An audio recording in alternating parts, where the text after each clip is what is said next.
Okay, so we're very sorry for the technical issues. I mean, as good as technology is, we I mean we just experienced one of the downsides. So please bear with us. Okay, ma, the floor is Yes, given. I'm really sorry. My modem just went no service. I just lost service. I don't know why. Really sorry about that. I'll start with the functions of the directorates because you need to know the functions for us to know the process. So just some of the functions, the major ones: drafting and vetting, reviewing legal agreements. I'll go further into this later. Then drafting public-private partnerships, concession agreements. You'll be wondering why I split the drafting, vetting, and reviewing legal agreements, because public-private partnership agreements are also agreements, but they are more technical. The earlier one are what we call the run-of-the-mill. Those are the ones that when the state government awards contracts and state government pays for them. Those ones are not less important, but they're easier to draft than the public-private partnerships, which is usually in partnership with the private sector. Then they also review project proposals from MDAs. There are times MDAs, that is ministries, departments, and agencies. For those who don't know what MDAs are, review project proposals. And then all legal opinions on contracts related matters or commercial law related matters.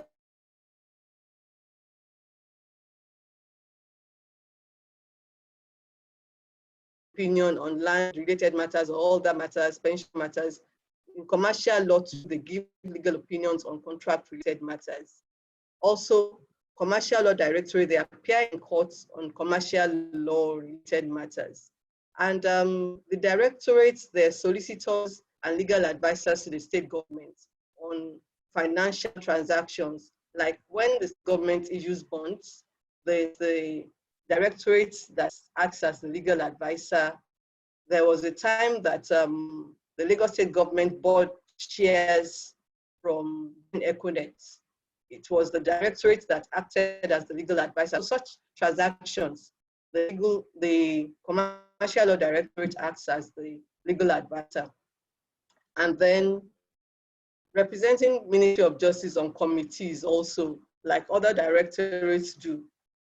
Commercial law also represents, particularly where it's anything to do with commercial law.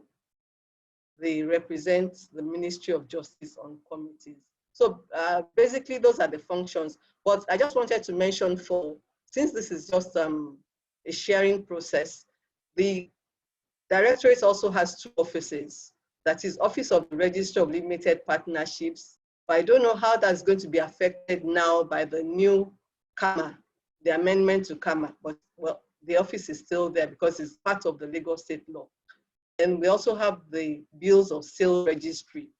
That's also an office. Both offices are headed by registrars who are counsel in the directorates. So basically those are the functions of the directorates. I now take us through the process. As earlier mentioned, like in law firms, if you're a counsel in a law firm, your client will come to you if the client needs an agreement, and your client will tell you what the project is or what the person needs an agreement for, and then you take your brief from your client and you'll draft the agreement. For commercial law directorates, the clients are all the ministries, directorates, or agencies of government. Now, I'm sure we all know that we now have the Public Procurement Agency law, which governs the award of contracts. These are contracts, like I earlier said, where the state government is the one paying for roads. If the state government is paying for a road, construction of a road, then in most cases, Ministry of Works, the ministry, whichever ministry it is, will issue a letter of award after going through all the procurement processes. In those days, it used to be state tenders, but with the procurement agency, public procurement agency law, now the ministry, each ministry awards their own contracts and they go through the procurement process. So the first thing anybody in commercial law directorate would get, which will be the brief, will be letter of award from the client's ministry or agency. And this letter will go to either the commissioner or the permanent secretary, the solicitor general. And then from there, it's sent down to the director, who would now assign it to a counsel. So a counsel now gets her brief to draft an agreement. The first thing the counsel will do is write a letter to the contractor. Usually in the letter of award, the name of the contractor is there, the address of the contractor is there, the award, what if it's for a road, is there, the costs of the contract is there, and then usually government gives what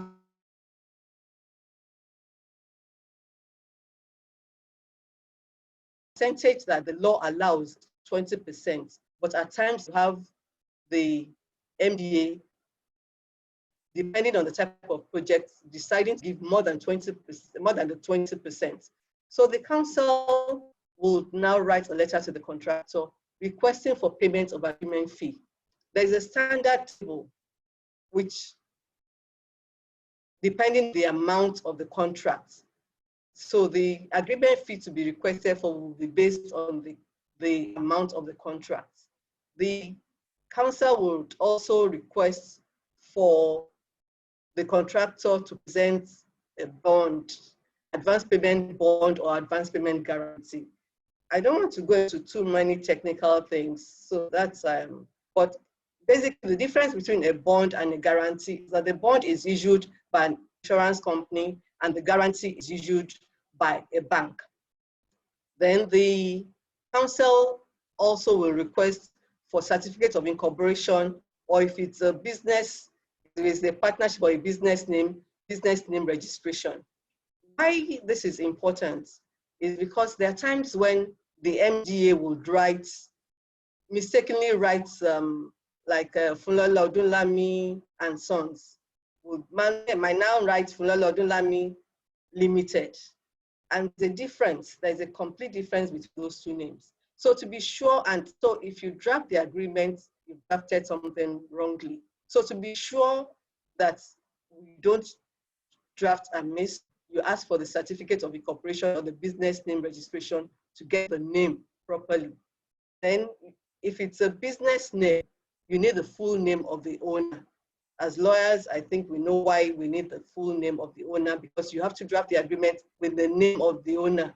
Funlola, Odunlami and Sons trading under the name and style of Funlola, Odunlami trading under the name and style of Funlola, Odunlami and Sons. So that's how that is drafted. Then something you need to do after requesting for all this, you copy the client's ministry and also copy the legal officer in that ministry. So because you have copied the client's ministry or MDA, does not mean you will not copy the legal officer. The legal officer needs to know what is going on. The legal officer is there to protect the interests of the ministry and needs to know what is going on. So we need to copy the legal officer.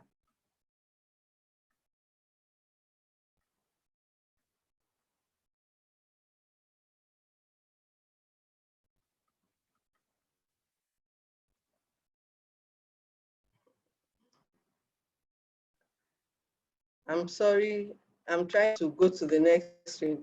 Mr. Lamide, Mr. Ibrahim. Yes, ma'am. I don't know, I can't share. I can't go to the next screen. The screen is being shared. So to go, the button, there's a button beside the that's the one under the pause button. I know, I'm pressing it. I'm pressing it, is not moving. It's not.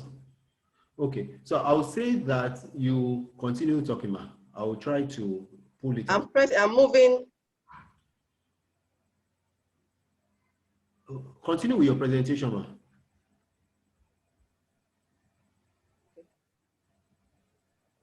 Hello, ma. Okay, sorry, it's just moved now. Okay, just move now. Okay, sorry. Sorry about this. I don't know why this is happening. Then continuation of process for letter of award. Yes. The council now writes, apart from writing the contractor, the council will also write another letter to the client's MDA, apart from attaching the letter of, so please get this clear. There is the letter to the contractor, which you copy the ministry. Then you also write the client ministry another letter on its own. You request for who is supervising that project, and that you need to attach to the agreement, which if they don't send, you need to request for it. That is, you need to request for bill of quantities, things are not sent, then the council there can follow up for you and ensure that you get all the things you require to draft the agreement. And then the payment of agreement fee by the contractor. The contractor, after paying the agreement fee, in the letter that would have been written to the contractor, the steps of payment, where it's supposed to pay and all that is there. But after paying, the contractor will now bring a copy of the receipts to Ministry of Justice, Directorate of Commercial Law. So whoever is the counsel treating the file would request for 2 photocopies of the receipts. 1 photocopy will go into the project file, and another photocopy, there's supposed to be a file, because accounts, there are times the contractor will pay and the account office upstairs will not have evidence of it. So at the end of the month, or I don't know how they do it now, maybe quarterly, there is reconciliation of accounts. So because of this reconciliation of accounts, another copy is kept in a file in the registry of commercial law.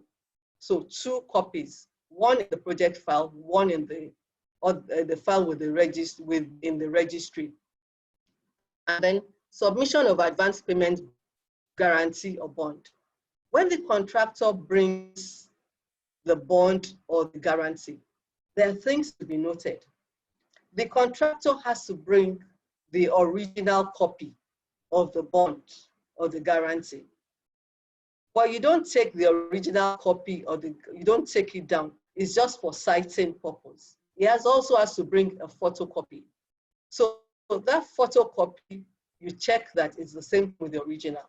And then you go through the bank guarantee or the bond to ensure that the amount advanced is the same. Like for instance, if the contract sum is 100 million and you're supposed to pay 20% as advance, so that's 20 million. So you have to ensure that the bond or the guarantee is for that 20 million. The sum secured is 20 million. That is one of the things you need to check. You also need to check the name, make sure the name of the contractor, don't just assume, because there are times they make mistake. Check that the project is the same project that you are handling, and not it's not for road and then you're saying the bond is for construction of a house. And then another key thing that you need to check in the bond is duration, the term. Usually you ensure that by the time the bond or the guarantee expires, the contractor would have utilized the advance, the sum advance. We cannot do this. So, and then most times banks or insurance companies don't usually give guarantees more than a year because it costs a lot of money, particularly the bank guarantee. It costs the contractor to pay for the guarantee. So make sure that at least it's not less than a year, because if it's less than a year, you just find out that the advance payment guarantee would have lapsed and the contractor might not have even utilized the money and government will lose that money. Something else I need to say about the payment of the advance of the guarantees. After you have now made sure that it is signed and it is okay, that is everything is okay, then you initial the copy that is brought. You initial the advance payment and then put that in the project file. And you return the original to the contractor. It's initialed by the counsel so that anybody going through that file will know that the bond has been checked. Because there have been times when there have been problems and it's like, who checked this, who didn't check this? So please make sure you always initial it after you are sure and return the original.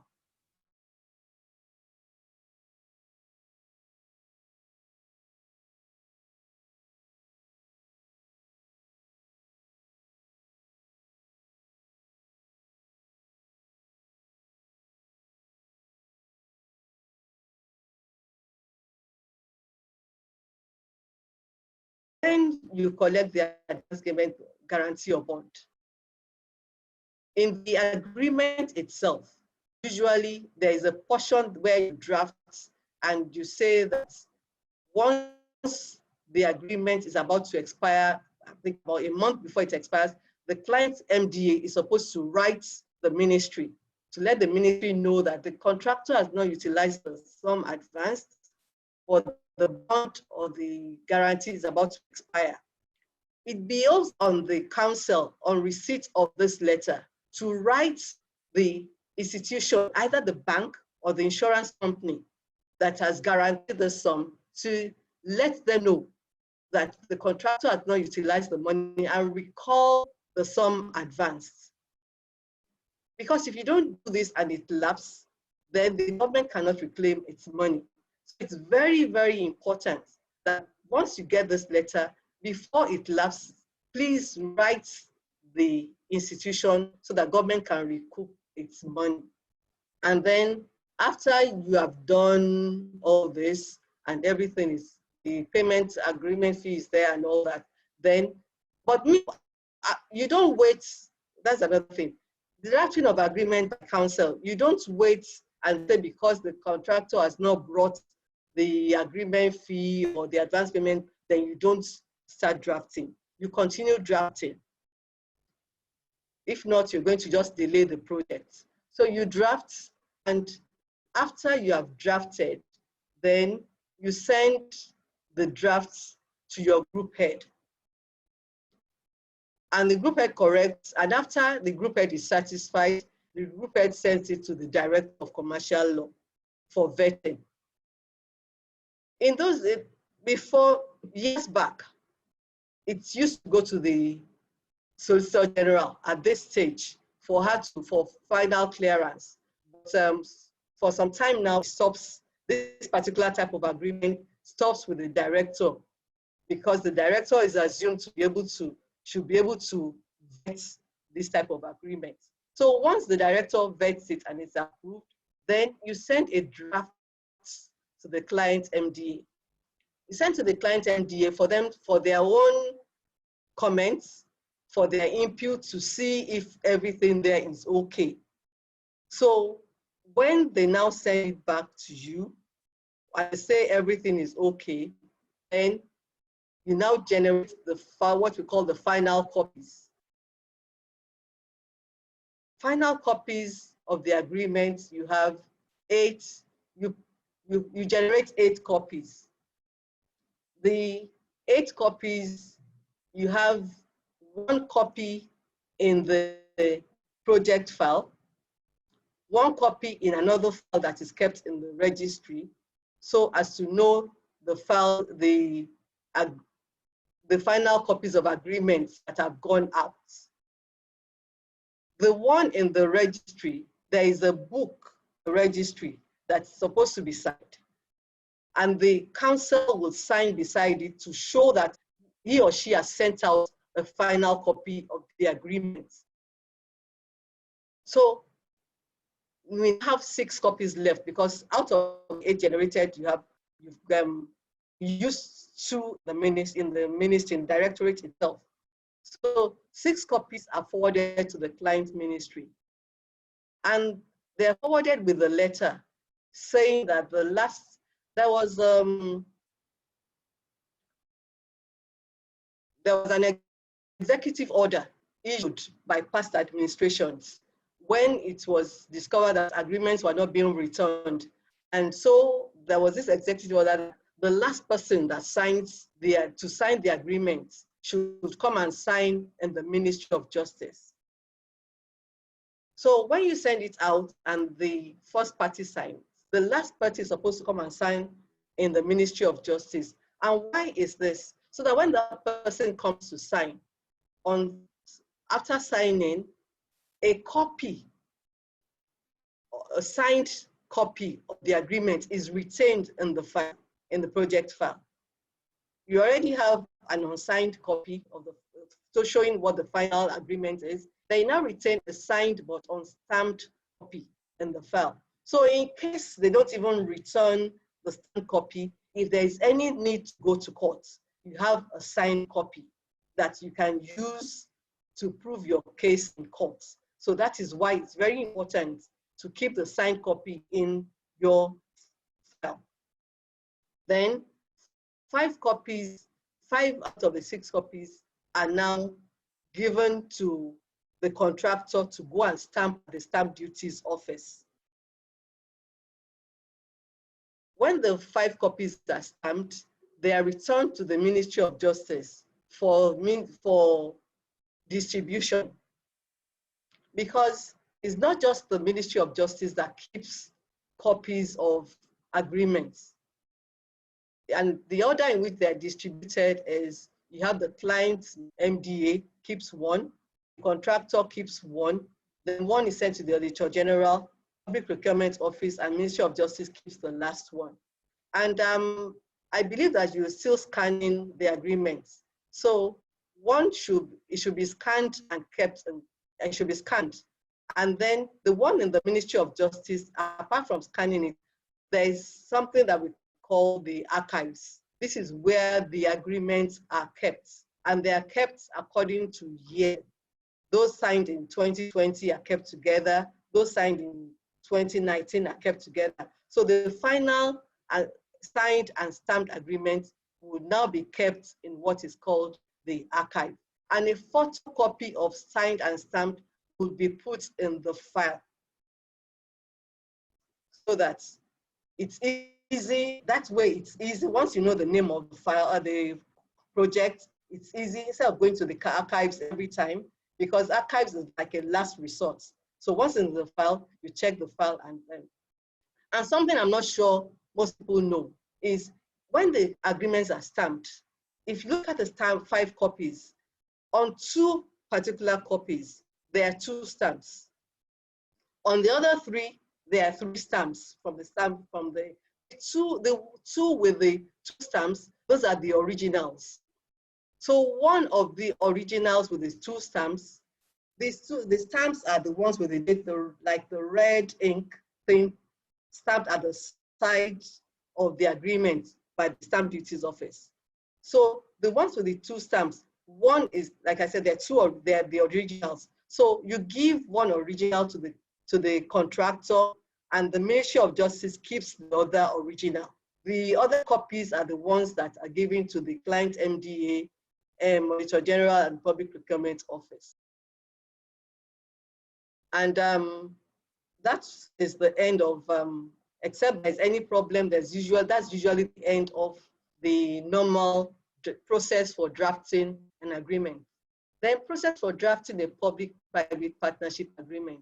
this is a different thing, because usually these agreements at times last for 10 years, 20 years, 30 years. So the process is completely different, slightly different, not completely different from the normal letters of award.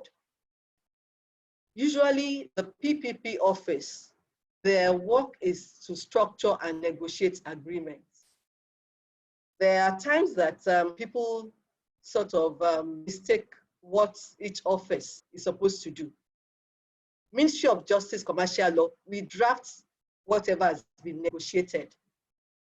We don't structure agreements or we don't negotiate the agreements. You draft it.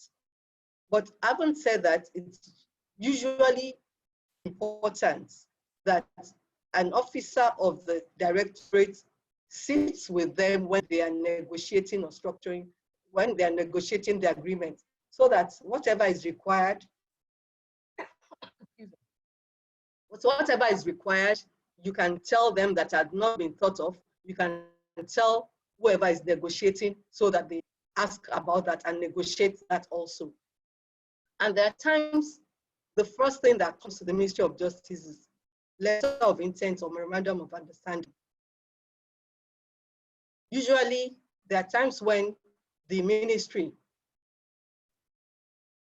does not know, has not really negotiated the agreement. They're not yet sure of the structure. So what they will normally do is issue a letter of intent or what we call memorandum of understanding, call the, I'm sorry,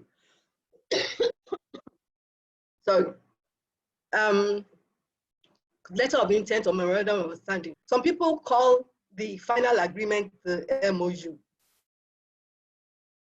But the MOU is not the final agreement. It's just what we call is a gentleman's agreement. And it's when you are not yet clear of all the terms, or we are not yet negotiated all the terms of the agreement. So there are times the PPP office or the MDA will be the one to send a letter of intent or MOU or Ministry of Justice to vet. So Ministry of Justice will either vet or draft as necessary. There are times you are sent a draft, there are times you need to draft it right from the beginning. So when this is done, and then also for a PPP project, you need the governor's approval. After structuring the agreement and negotiating it, the MDA of the PPP office writes to the governor with the terms of what they have negotiated and seek the governor's approval. You never draft a final agreement without governor's approval. Final PPP agreement, please don't draft it without governor's approval. You can continue drafting, but never issue a final copy without the governor's approval. This is very, very key, because it's the governor that needs to approve and know what exactly is going on. Without that, an agreement, a PPP agreement cannot be issued. So after this, after the governor's approval, then a letter of grant is sent to the Ministry of Justice for Ministry of Justice to draft the agreement. And usually what should be attached to it, note I said what should be attached to it. You have the governor's approval, minutes of the meetings, bill of quantities, description of work, survey if there is something to do with land, survey plan, and then specifications, different things that need to be attached to it should be attached to it. Then the same process now starts. You write a letter to the concessionaire, because in this case is not the contractor, maybe the concessionaire, because it's a concession agreement, requesting for agreement fee and whatever information that you don't have. You also need to copy the client ministry and then write to the client ministry also whatever you don't have. Like what if I've not sent any of the things I've listed above, then you also write them and then copy them. And then remember to copy the legal counsel attached to that MDA. And then I just thought it's important for us to know the relevant MDAs, just like Ministry of Justice is the solicitor to the state governments in contractual matters. When it comes to issues of financials, is the PPP office, because they have people who are good at financial matters in PPP office or Ministry of Finance. When it comes to engineering, structures, electricals, it's usually Ministry of Works, because they have all those directorates in the Ministry of Works, Ministry of Works and Infrastructure. Then when it's something to do with the rights of way, physical planning and lands, when it's Surveyor General. When it's anything to do with health, Ministry of Health, schools, it could be either Ministry of Education or SUBEB. When it comes to buildings, it could be housing or Ministry of Works, depending on what nature of the information you require from the ministry. Then if it's roads, it could be works, it could be lands, physical planning or Surveyor General, depending on whatever it is that you require from the information you require from the MDA. And these are the relevant ministries. So what I'm trying to say is that the project might not be from Ministry of Finance, might not be from Ministry of Health, but you might need to ask them for some things related to that agreement, concession agreement you are drafting. So that is why you need to write to them, asking them for those information. And then process for reviewing PPP agreements. You review draft PPP agreements. Most times, they send draft agreements from the MD or from the PPP office along with the letter of grants. But there are a few times when they don't send it, then you have to draft, look for a precedent, and see what you need to do in the precedent. There's no one size fits all in PPP agreements. It depends on whatever has been negotiated. So please don't just see something and just because you think it's a PPP and then just draft it. It depends on what has been negotiated. Then go through checklists for relevant clauses and provisions. You can go through a draft or an agreement that has been executed, look at whatever it is, or have a checklist yourself. Go online. Concession agreement for hospitals. Look at it. Look at what has been there, what has been drafted. Look at what is required. Like I said, check as precedent online. I still check precedent online because it changes every day. So you can't be static and say, this is the way we do it. There's no, this is the way. You have to update yourself. You can't be in that directorate and not check online for precedents and look at new things, new ways of drafting some particular provisions. And there's some very key provisions that you need to check when you are drafting. This is on termination, authority defaults, contract defaults, force majeure, compensation on termination, change in law, lender stepping rights, exclusivity clauses. These are very, very important because they the agreement and cost the government a lot of money if you don't draft it the way you're supposed to draft it. So please check online. There's no, like I said, I still check online, so there's nothing to, please always do. And then most times, PPP agreements, unlike the normal award agreements, they have more issues. There are times when even after negotiation, what has been negotiated, they haven't negotiated all the times. You still have some issues that have not been ironed out, that are unclear. So when you're looking at it, read it. Like I used to tell myself, if I read a draft agreement and I don't understand it, then I take myself as that the reasonable man, use myself as the reasonable man, and then that test of the legal man and say, if I don't understand, how do I expect any other person to understand? So if there are clear issues, please ask. Don't just pass it on and just draft and say, well, I don't know, I don't know, and then you draft. If there are clear issues, raise it, go to escalate it to your group head. If your group head cannot help, escalate it to the director. And then the director, if it's something that should be escalated to the SCPS, please escalate it to the SCPS. Because if you don't do that, if there's a problem, most times, like I tell people, they won't come and call you. It's either the HAG or the SCPS that they will call. And they will be the ones that will be answering for something they were not even aware of. So please always escalate it. And if it's necessary, after that, if it's still clear, then you need to write the MDA and maybe call for a meeting to iron out those issues. Please don't draft without ironing out those issues, because you're just going to cause problem for the government in future, because everybody expects that the Ministry of Justice would have done a thorough job on the agreements.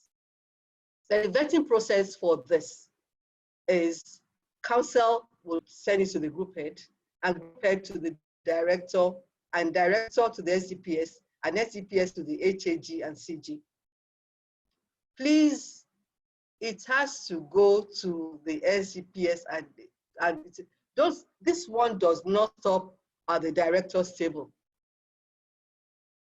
This has to go up because it is more technical. It involves, it's not where government is paying out money and is recouping their money. This one, most times, government is not paying out money, but if anything goes wrong with the agreement, then government is liable to pay the concessionaire millions of naira. So it is a very delicate agreement. Please check properly and make sure that you follow the process. I'll still go to counsel outside, because there are times, maybe I should just read that now. Counsel outside at times gets agreements like this, and they think, well, we are lawyers, we should be able to draft it. Please don't do that. Please send it to the ministry. What I expect you to do is review it. Now send your review and the agreement reviewed and your comments, everything, to the Commercial Law Directorate for them to print out for the final vetting and final agreements. Please don't stop at your table. If you are a counsel outside the Ministry of Justice, all agreements need to go to the ministry, except they're the ones that are below 10 million, because that's the threshold for, except those ones. But the ones that are major agreements, please, I don't know if the amount has been raised now, but then it used to be 10, please send them in. It does not mean you don't understand it, and doesn't make you a lesser lawyer. For what you can do to show that you know what you're doing, you know your onions, is to review it and send it to their own review. And that way, it makes life easier for whoever is going to vet it inside and then check it. So please, if you're outside, don't, because it causes the government a lot of problems, and it causes the ministry a lot of problems, because the ministry has assumed to have seen all the agreements. And if they don't see it and you just conclude it that there's a problem, it's the HAG and the SGPS that governor would call, not you.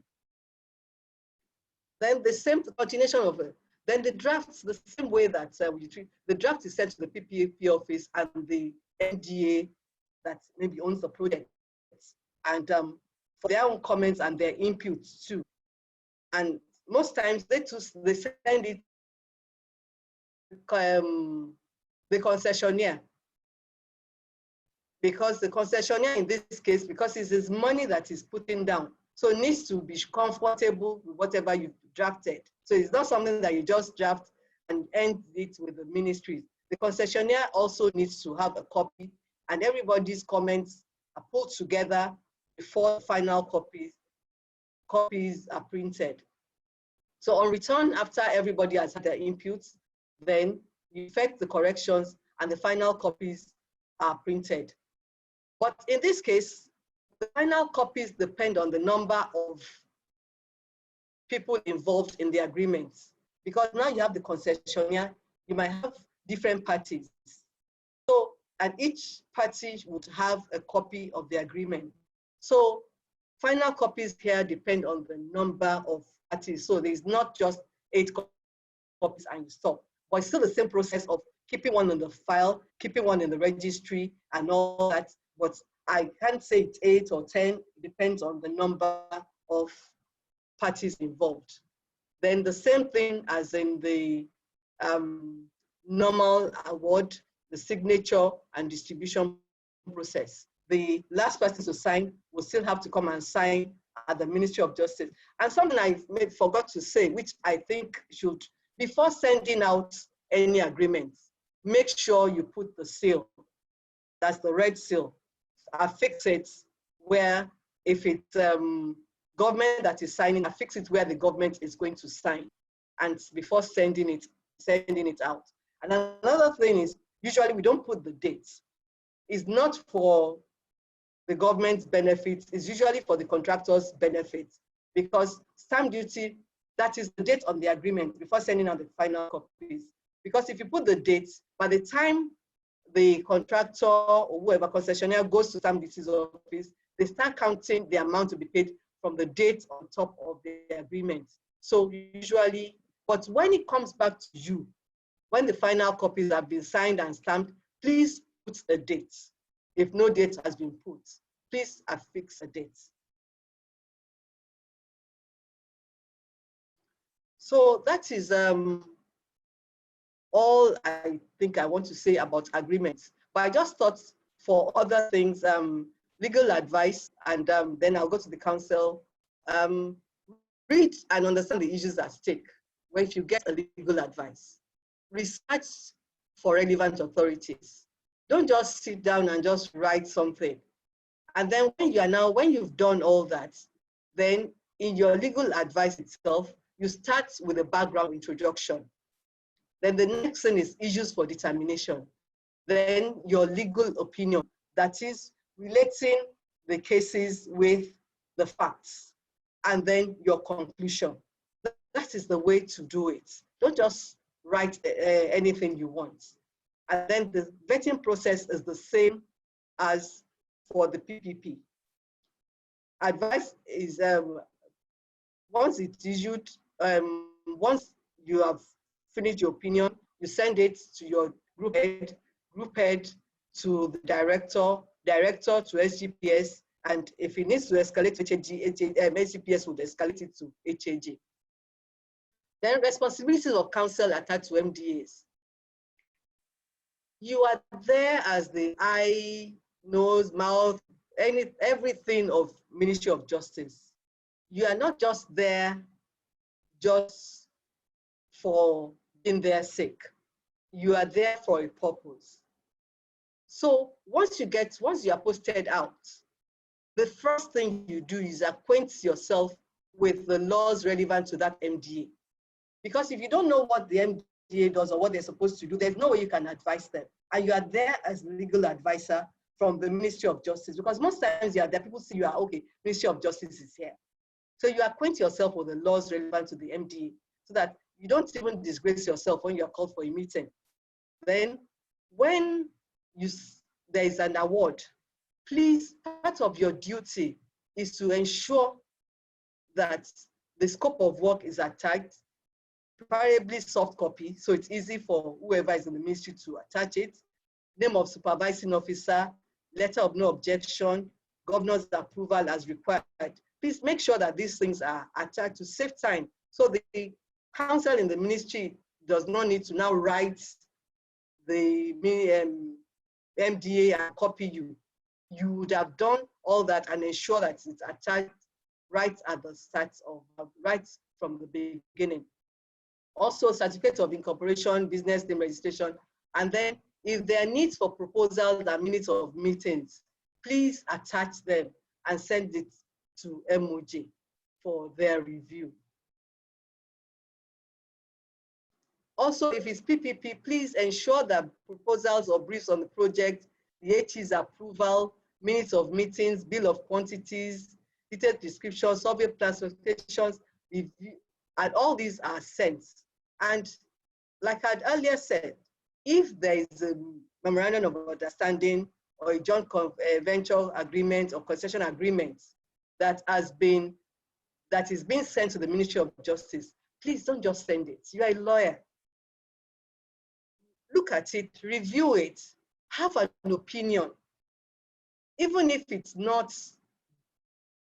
you're not sure, do something. That way, by the time you do it once, twice, you'll get used to it.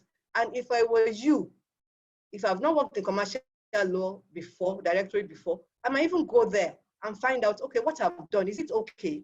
What do I need to do? That way you'll learn. So don't just send something and think, okay, you're not a courier service. You're not just supposed to courier the thing. You're supposed to, as a lawyer, have your own input into whatever it is that you're sending to the Ministry of Justice.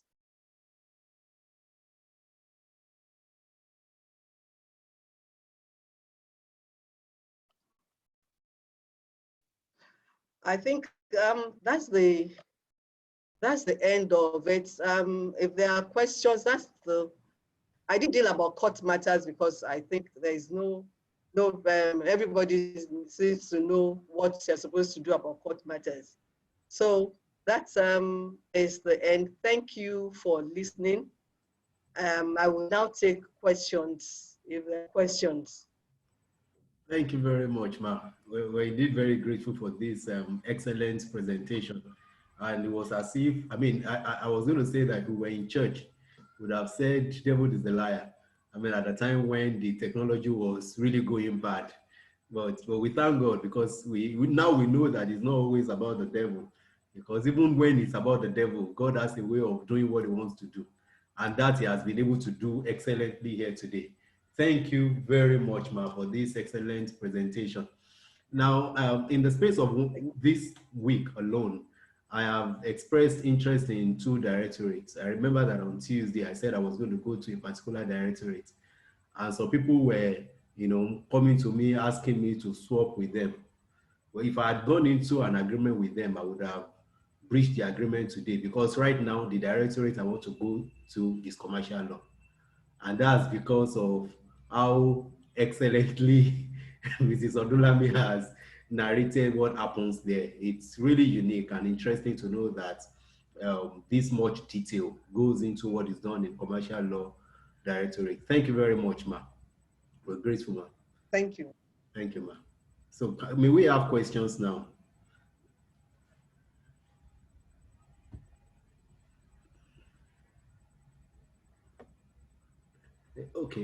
Okay, so what Aisha Gawat is asking, in our basic agreement, why does the government have the right to terminate at will?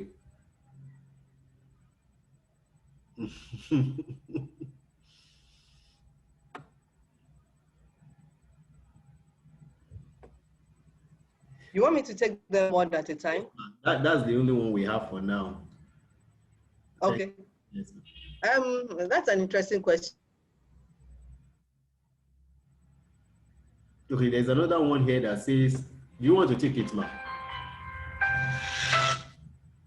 Against the state government for one of the commercial law matters. And interestingly, it was before Justice Manuel, one of us. And government felt that if they are the ones paying for contracts, they are the ones paying for the projects, why should they be the one at the receiving end of the stick? So it was changed to that. And like I used to tell people, please, if you're drafting an agreement that is not government contract, don't draft it that way. But the only thing, okay, I think I need to backtrack. If you look at that particular provision, what is different from other contracts is not termination at will. Anybody any notice? So That is really what is different. Is the no notice, there is a no notice, because in other contracts you can terminate at will. So does that satisfy Mrs. Gawat?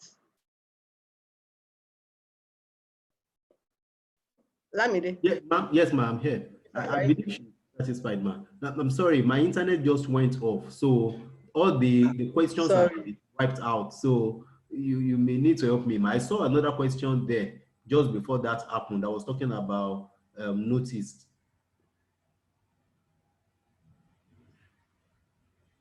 Okay, so there are other ones coming in now.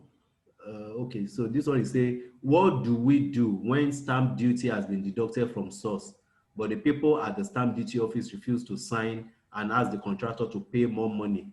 These contractors are already registered and vetted with PPA or by the PPA office. Says, what do we do when stamp duty has been deducted from source, but the people at the stamp duty office refuse to sign and ask the director to pay more money? These directors are already registered and vetted by the PPA office. Says, what do we do? Yes, we used to have that problem. I think what you can do is, since it was deducted from source, paid into government coffers, the best thing is to let the agency, the MDA that is involved, maybe write a letter to give the contractor a letter to the stamp duties office with evidence of payments. So it's something, because it's something outside the control of the contractor. And because the contractor is not in the system, there's little or nothing the contractor can do. Nobody will listen to the contractor. So it builds on that MDA that owns the project to assist that contractor to ensure that the stamp duties office realizes that it has been paid, and give them, pass on the evidence to the stamp duties office. Thank you, ma'am. So Tolani seeks to know what to look out for in lease agreements. So he says, is it also a PPP structure? How do we treat consultancy agreements? That's like double barrel. Lease agreements, it could be PPP, depending on the parties involved. PPP is just that it involves the public. It's a collaboration between the government and the public. So that's what makes it a PPP project. I mean, that's what makes it a PPP. Okay. So it depends on, that's why I said everything depends on what has been negotiated. So it depends on what, because like I said, no size is not a one size fits all thing. So what you should look out for in a lease agreement is make sure that whatever has been negotiated, you put it in the drafts. Because I can't tell you line for line, because this is not about going through an agreement. If I were going through an agreement, it will be a different thing. This is just a process thing. I wasn't told to go into agreements. And I don't want to start going into details of what, I just mentioned the provisions that should be looked at in the PPP because it is like very key. If you notice, I didn't touch the letter of award. What you need to check in that. That's another topic on its own, and I don't want to go into that. Thank you, ma'am. Thank you, ma'am. So, Mr. Odusonya Olajide, thanks you for your the wealth of knowledge shared, and is asking whose approval is needed for advance payment more than 20%. The governor's approval. Though before the PPP office used to like give the approval, but in my own opinion, they're not the ones supposed to do it. It's supposed to be the governor. But I don't know what obtains now, and I don't want to say, but there needs to be something. Then the governor will be the one to write the PPA, sorry, Public Procurement Agency, not the PPP, sorry. Yes, will be the ones to write. But in my own time, PPA used to say they have looked at it, then it's okay, but I don't think that is it. I think it's actually the governor that should waive or approve more than the 20%. Thank you, ma'am.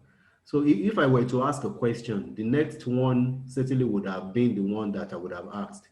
It says, please expatiate on the role of the Office of Limited Partnership and Bill of Sales. SGPS, is that part of?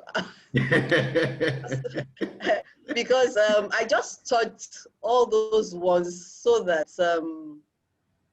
you'll know what obtains there. So because if you don't know what they do, now going to the process would have just been, I'm jumping.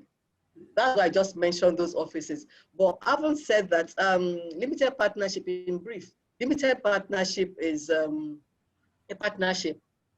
And the Lagos State laws, we have provision for it. And then before the KAMA, Lagos State was the only one, I think, that had that office. What they do there is an abridgment of a company, a limited liability company, and a partnership. What it does is that there is a limited liability partnership, there is a limited partnership. But Lagos State, before about 2 attorney generals ago, stopped the limited liability partnership. So what we had is now just limited partnership. So limited partnership allows the liability of a company is limited to the liabilities of individuals in the company. They are faceless.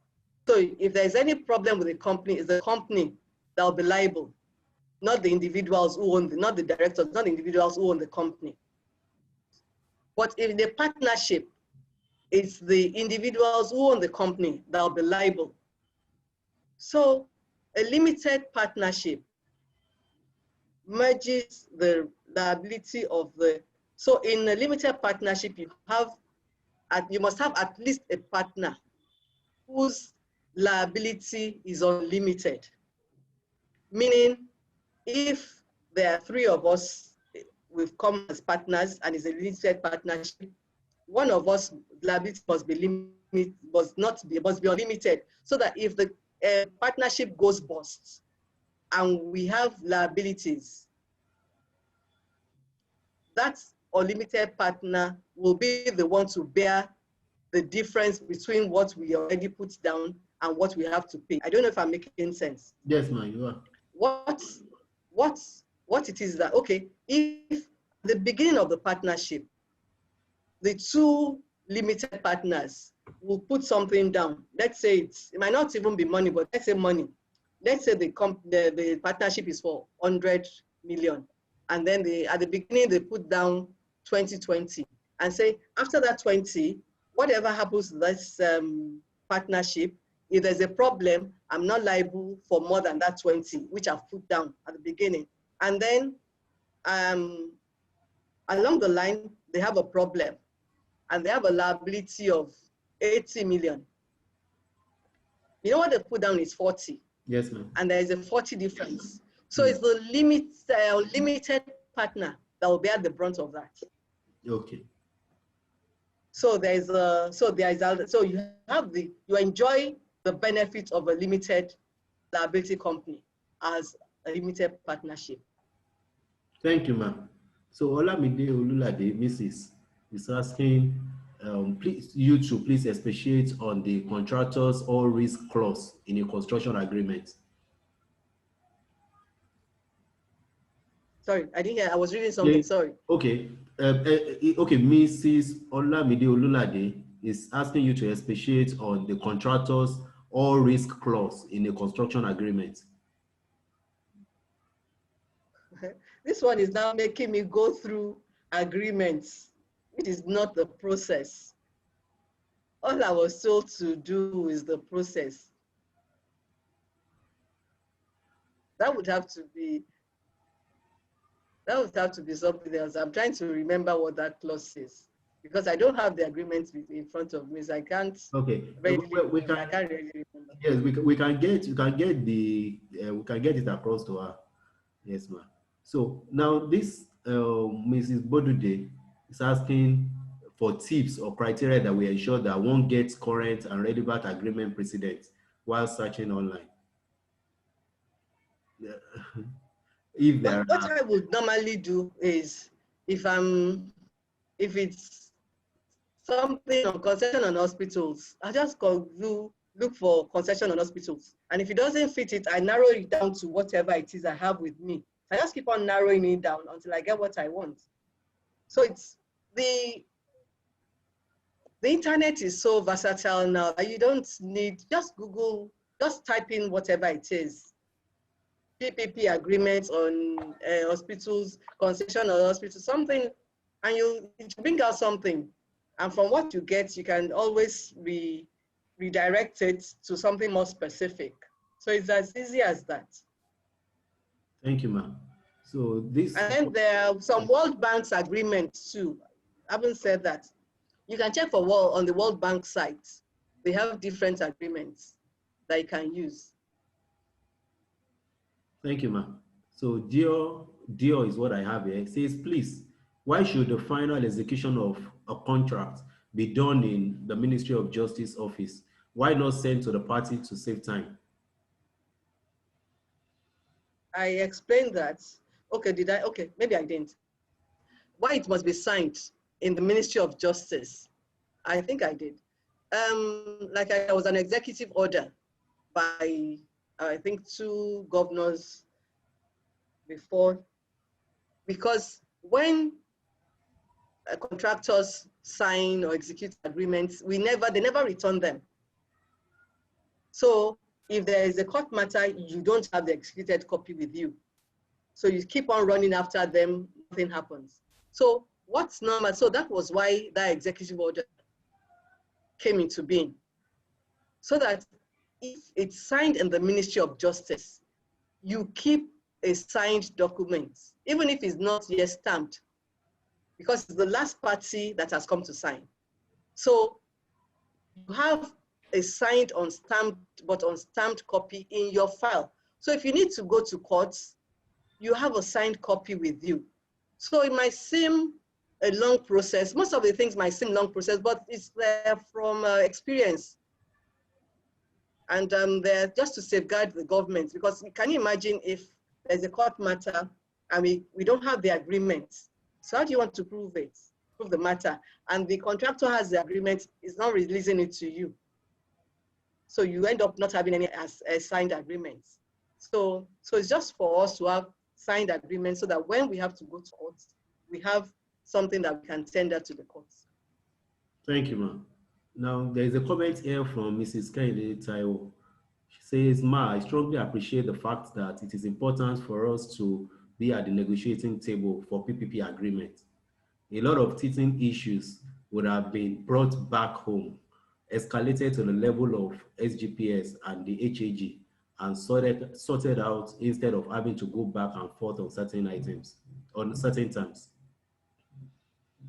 Yes, I totally agree with you. And I must confess, this has been a running battle, even from my own days as in commercial law directorate. So we keep on telling them, but I don't know why. I don't know if they feel we are going to interfere or they are afraid of, I don't know what they're afraid of really. But it's been like that. I just think we just need to keep on emphasizing and letting them realize the importance and the time that could have been saved if somebody from the directorate is there. Even apart from the negotiations, if you are at the negotiating table, you understand better. You have a clearer picture of what parties want to do. So that way, by the time you are drafting it, it becomes easier than trying to conjecture or think of, okay, what exactly were they thinking of? Why did they have this? So I totally agree with you, Mrs. Kehinde Taiwo.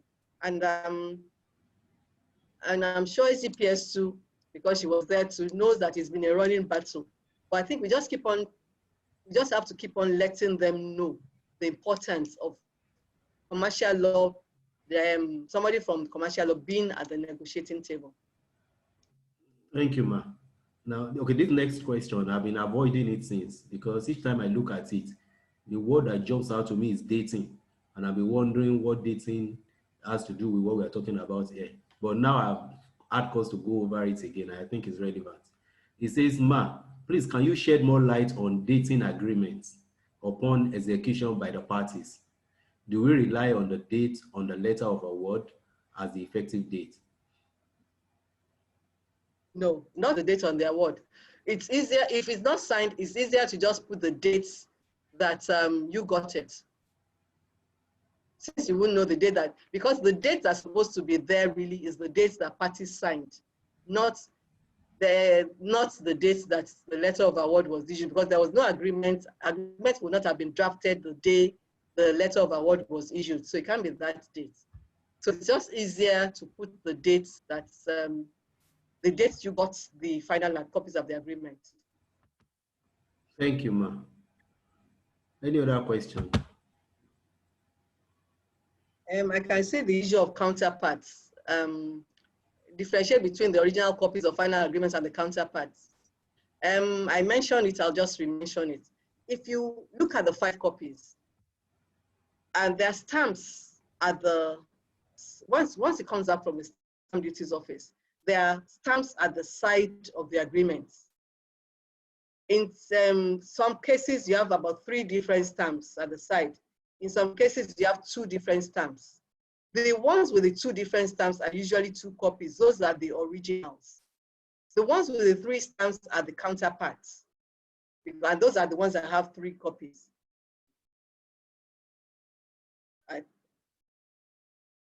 Is that clear? I think Ms. Adeyemi asked that question. I think that is. Thank you, Ma. Okay, I don't know. I think there were other questions that I missed while my internet went off. There was one about notice, statutory notice, but it's just that I can't see it here because it's been wiped off. Oh, okay. I can see something from Mr. Adebayo asking about PMB, but I'm not here to talk about PMB. Yes, I don't want to. I don't think we should go that route. I don't want to go. Don't want to extend. I don't want to overstay my welcome or get into trouble with the SGPS and HAG. I just want to stick to what's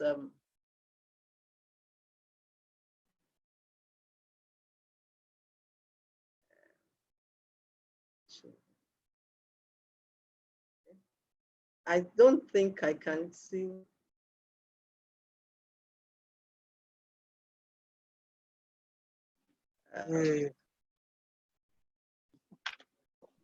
So I'm not sure if we are still on. I don't think there are more questions. Okay, no more questions. Okay. I would like to know how the government is able to cancel the contract.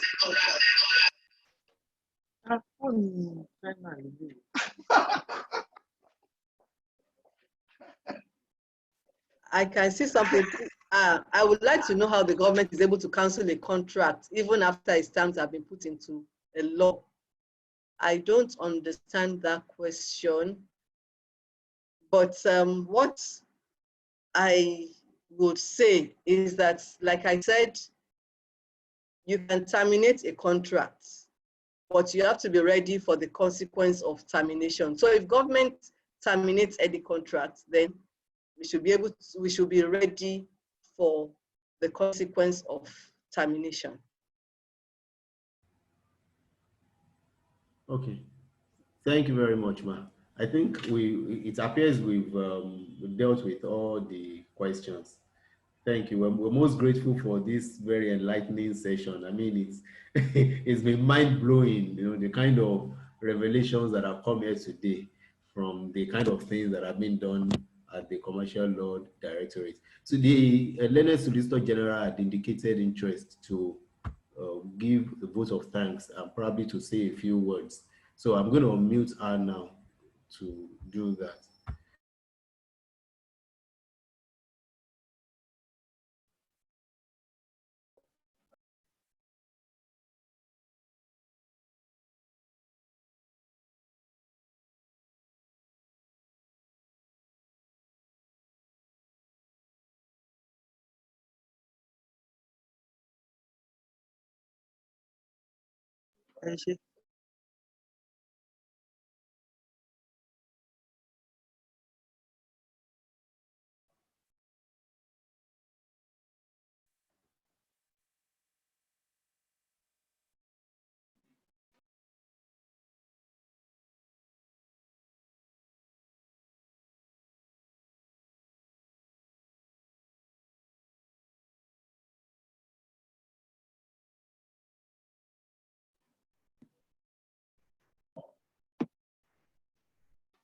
Hello.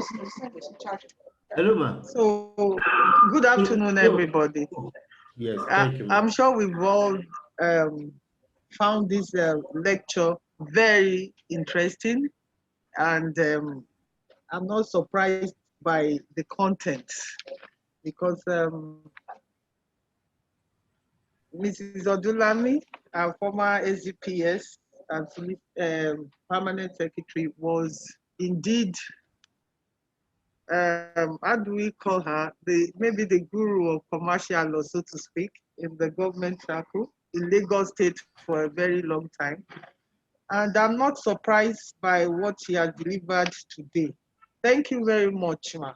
On behalf of the Honorable Attorney General and Commissioner for Justice, Mr. Moyosori Onigbanjo, I'd like to say thank you to you once again. And on behalf of the entire lawyers in the Ministry of Justice for taking time out to come and impact us once again with your knowledge. And I pray that you'll be there for us again when we call on to you to come and assist us and support us.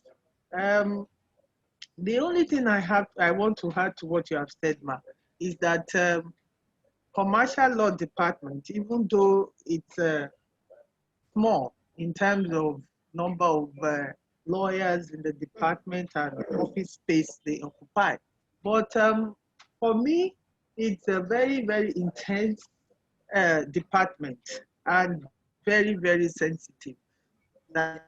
Sorry, I forgot to say that. That lawyers in that department all the time. Okay, yes, because whatever we do in that department gets exposed to the highest level of authority in service.